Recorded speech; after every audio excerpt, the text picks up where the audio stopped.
Bangladesh is beefing up security on the border with Myanmar to prevent an influx of Rohingya Muslims. Hundreds are reportedly trying to escape a military crackdown in Myanmar. Ethnic unrest has escalated in Rakhine State.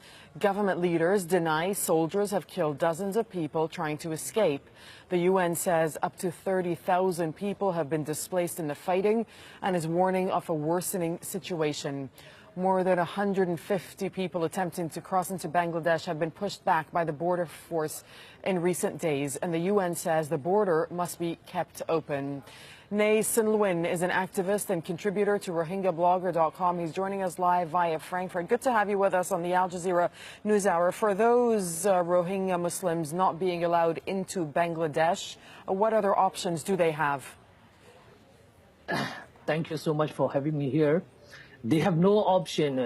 If they still remain in Mondo, they will be killed sooner or later.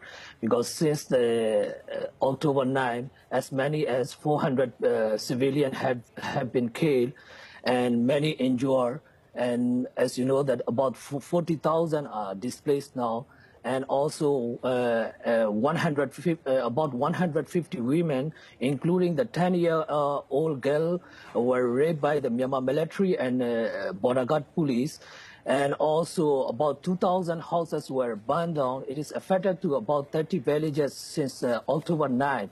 The casualties. But we understand that a lot of districts have also effectively been locked down. So, having said that, how difficult is it to actually access information and get information from these areas when, according to reports, aid workers as well as independent observers are not being allowed in? Yeah, it is like a dark area, you know. I have also many difficulty to reach the area because, you know, the people are on the run. They are forced to flee from live from the houses, and they don't have the charge in the phone. So very difficult to talk. And this all the information also we got from some victim who have the charge on the phone. Most of the people are in the field. They are just taking the shelter, and they don't have any proper shelter, like, you know, the plastic sheet that they are making the shelter. I posted many footage on my Twitter and the Facebook. Why is there a recent upsurge in violence at this particular time, in your opinion? Actually, the government accused that there is one Mujahideen group,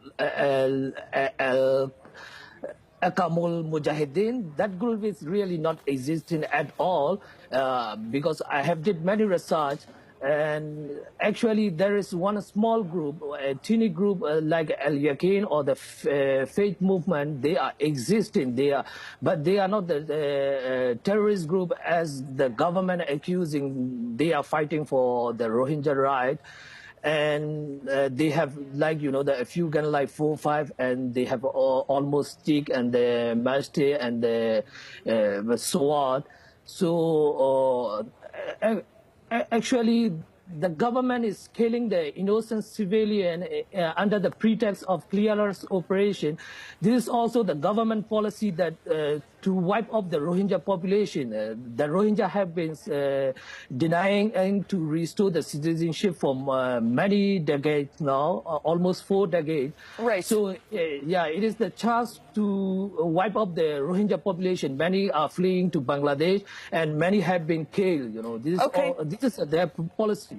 And just to, on that note, it is important to say, though, that the government and the army reject some of the accusations that have been put towards them, like accusations of summary executions, rape, and setting fire. But thank you very much for speaking to us, Ni Soon Lin from Frankfurt. Now, police